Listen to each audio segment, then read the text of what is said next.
Welcome to Business Concern. The topic, executing the pivot. Change is tough. No one likes it. The tendency is to deny the reasons for change and then procrastinate taking action. But sometimes, in a crisis, we have to change immediately. In a crisis, things are not just different, they have to turn around. Businesses from time to time have to deal with this type of rapid change. What has to be executed is called the pivot.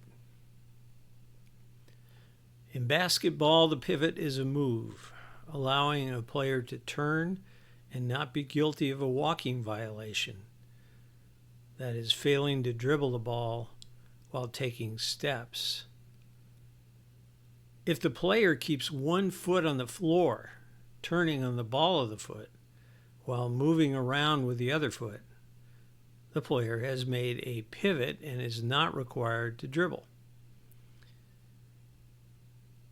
This makes more sense to me than the dictionary definition of pivot, which is, quote, of crucial importance in relation to the development or success of something else, end quote. Essentially, a pivot is a change to a different direction without complete abandonment of the prior position and carries with it the context of rapidity. The pivot is a quick reaction to a perceived need to change.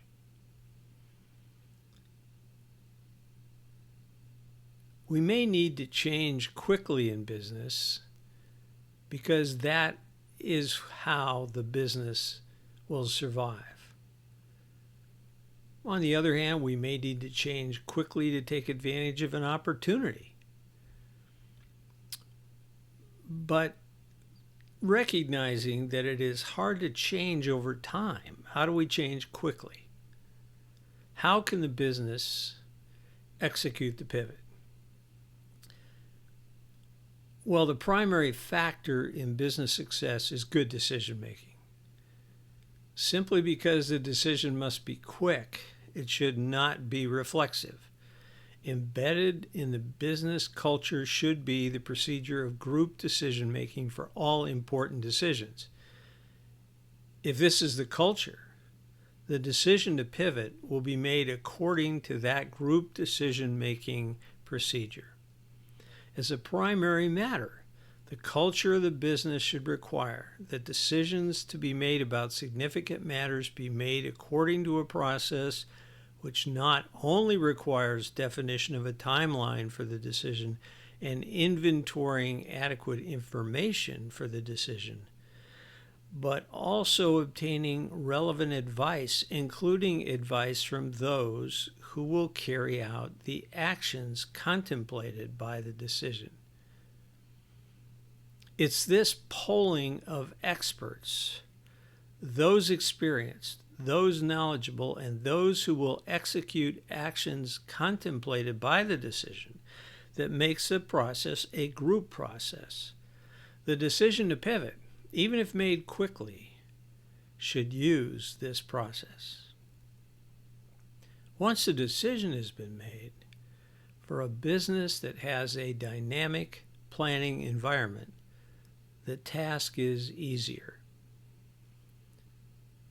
The problems that arise with a business planning pivot often are based on the effectiveness of communication within the business.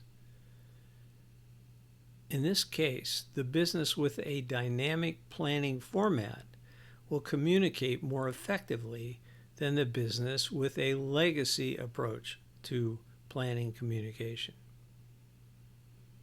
The dynamic plan format allows immediate communication of relevant plan activities to appropriate groups in the business.